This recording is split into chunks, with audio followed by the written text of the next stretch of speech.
அன்பார்ந்த இசை உறவுகளுக்கு வணக்கம். இந்த முயற்சியானது எளிய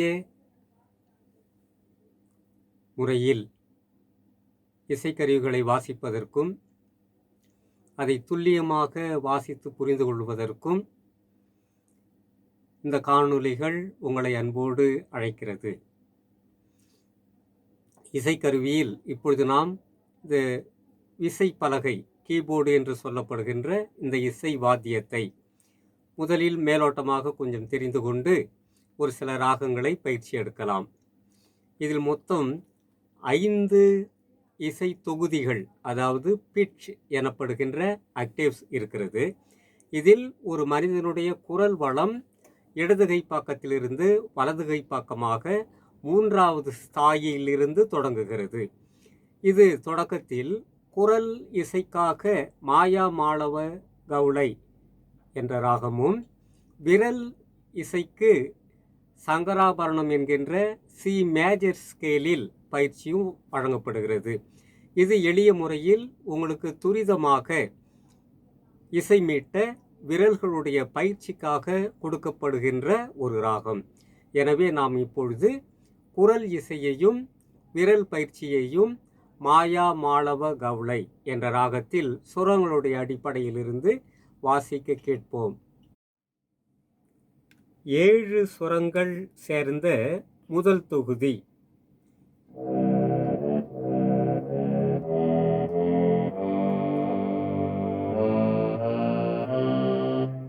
இரண்டாவது தொகுதி, 3வது தொகுதி, 4வது தொகுதி, 5வது தொகுதி. இதில் 3வது தொகுதியிலிருந்து உங்களுக்கு இந்த சுரங்கள் வாசித்து காண்பிக்கப்படுகிறது.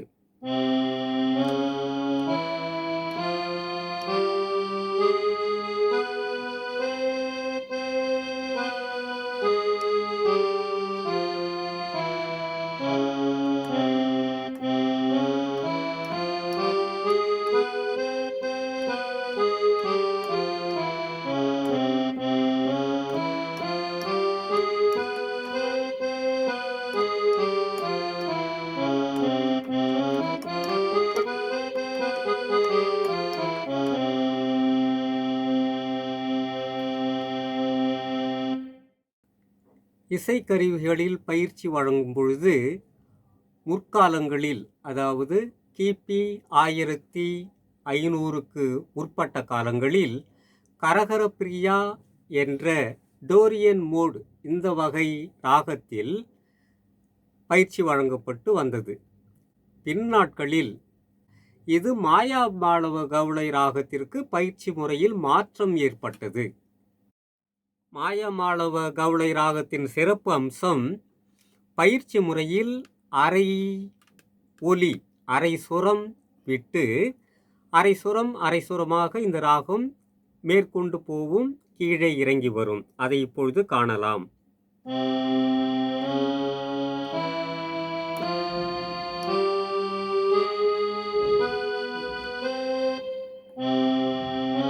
அரை ஒலி, அரை ஒலி, அரை ஒலி, அரை ஒலி. இதனுடைய நன்மை என்னவென்றால், உங்களுக்கு விரலிற்கும் நல்ல பயிற்சி கிடைக்கும். உங்களுடைய குரல் வளமும் இந்த இசைக்கருவியோடு சேர்ந்து உங்களுடைய குரல் வளத்தை மெருகேற்றி பண்படுத்தி கொடுக்கும். எனவேதான் மாயா மாளவ கவுளை ராகத்தில் பயிற்சி கொடுக்கப்படுகின்றது.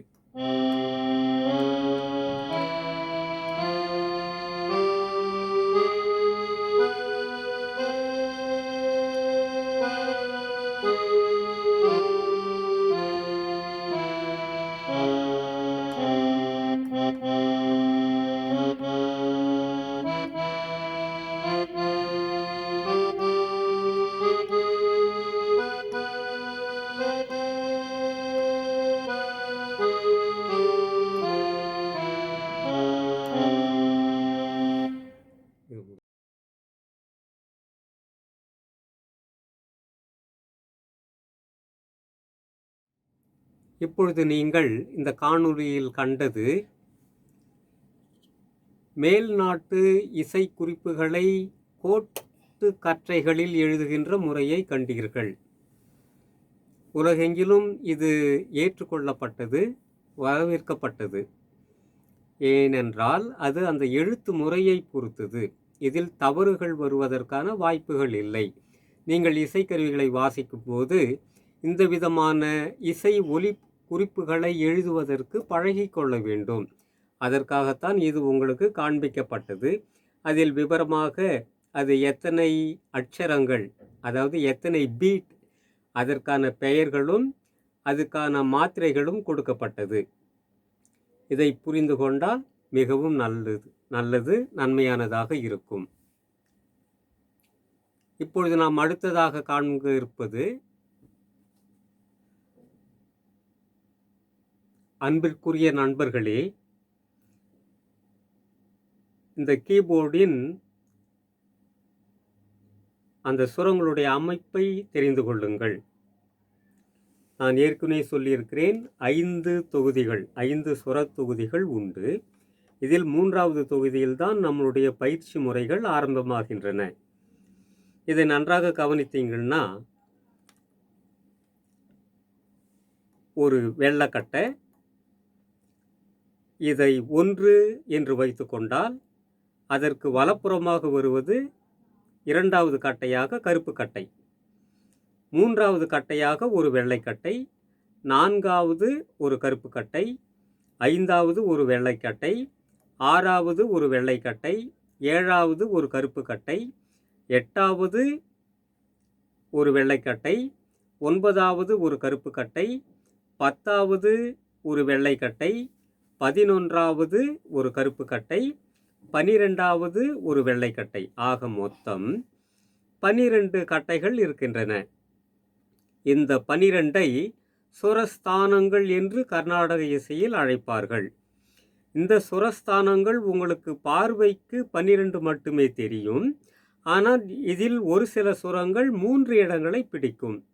அப்படி பார்க்கும்பொழுது இது உங்களுக்கு 16 சுரக்கட்டைகளாக, ஒலிகளாக உங்களுக்கு விரிவடையும்.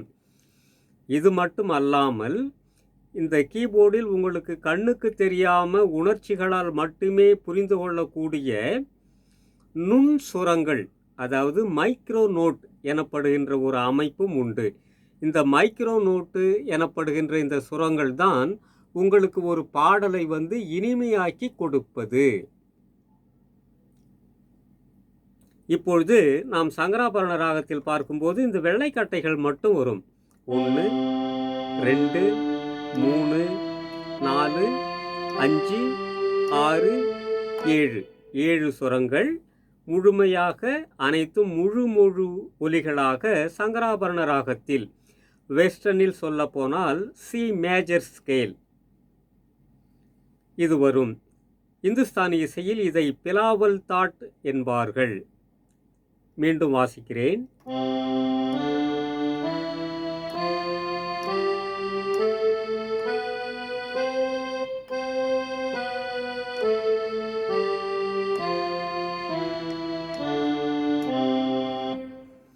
இந்த ஒலி அளவுகளை கூட்டும் பொழுதும் குறைக்கும் பொழுது வேறு ஒரு சில ராகங்கள் பிறக்கும். அப்படி எடுத்துக்கொண்டால் அதிகமாக புழக்கத்தில் இருக்கிற திரைப்பட பாடல்கள், பக்தி பாடல்கள், இவைகளுக்கென்று ஒரு சில ராகங்கள் இருக்கின்றன. அதில் ஒரு ராகத்தை பார்க்கலாம், கரகர பிரியா.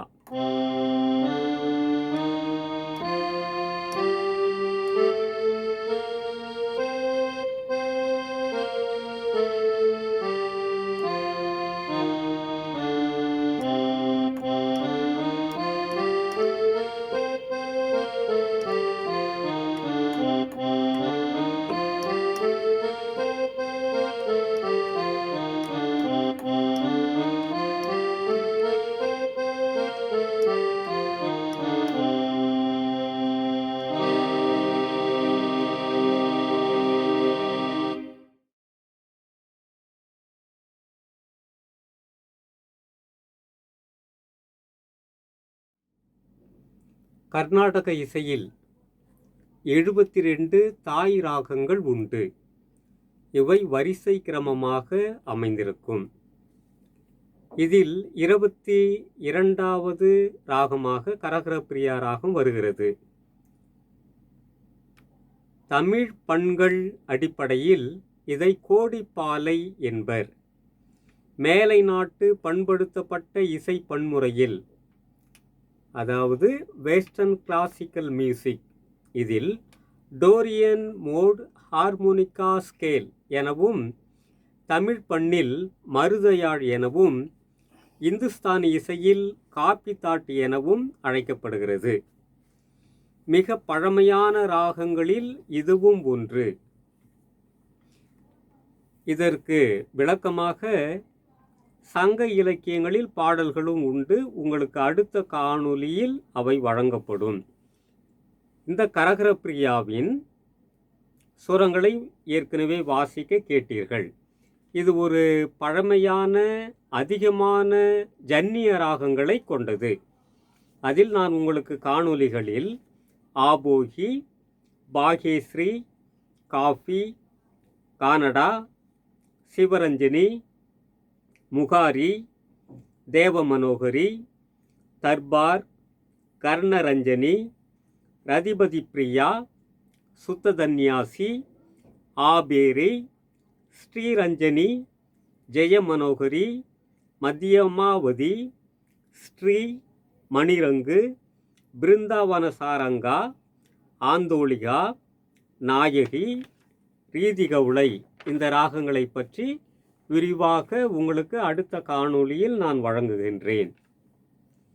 இந்த கரகரப்பிரியா ராகத்தில் அமைந்த ஒரு சில திரைப்பட பாடல்கள்: மாதவி பொன்மயிலால் தோகை விரித்தாள், தானா வந்த சந்தனமே, ஆணென்ன பெண்ணென்ன, அடுக்கு மல்லி எடுத்து வந்து, இளம் காத்து வீசுதே, இது போன்ற அதிகப்படியான பாடல்கள் உண்டு. இவைகளை, இந்த பாடல்களுக்கு நீங்கள் ரசிகர்களாக இருந்து உங்கள் கையில் ஹார்மோனிய பெட்டியோ கீபோர்டோ இருந்தால், நான் கொடுக்கின்ற இந்த இசைக்குறிப்புகளை நீங்கள் ஒரு முறை, இருமுறை, 3 முறை வாசித்தாலே இந்த பாடல்களை உங்களால் வாசிக்க முடியும்.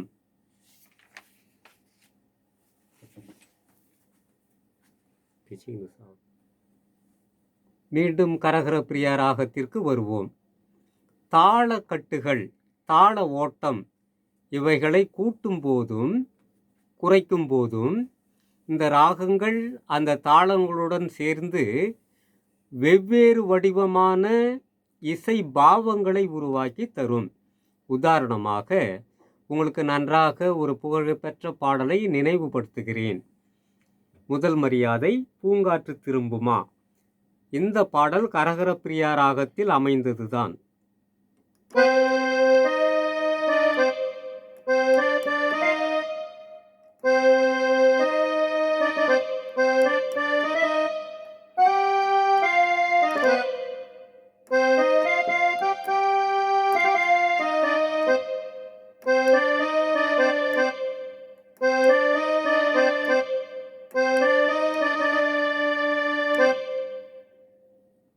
கரகரப்பிரியாவின் சேய் ராகங்களில் ஒன்று ஆபேரி. இந்த ஆபேரி ராகத்தில் திரை இசையமைப்பாளர்கள் அதிகப்படியான பாடல்களை இசையமைத்திருக்கின்றார்கள். இந்த ஆபேரி ராகத்தின் ஸ்வரங்கள்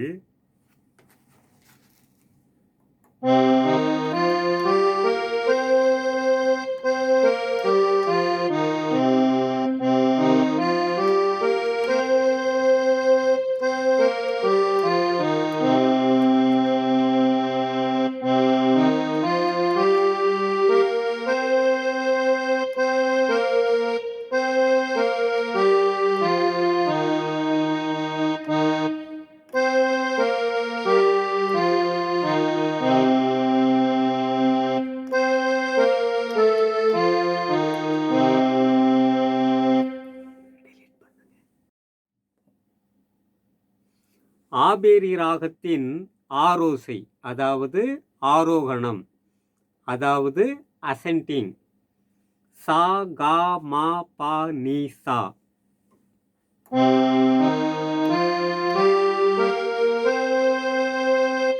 அவரோகணம்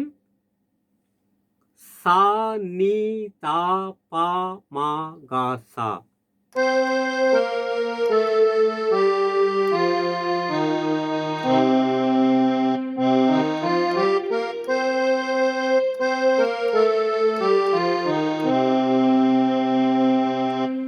ஆரோகணமும் அவரோகணமும் சகம பனிசா என்று வந்தால் மட்டும் அது சுத்த தன்யாசியில போயிடும்.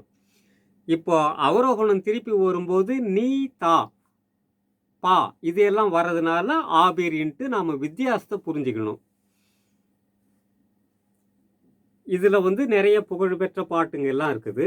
உதாரணத்துக்கு கொஞ்சம் சலங்கில வர சிங்கார வேலனே தேவா, வேறு ஒரு சில பாடல்களை இப்போது வாசிக்க கேட்கலாம்.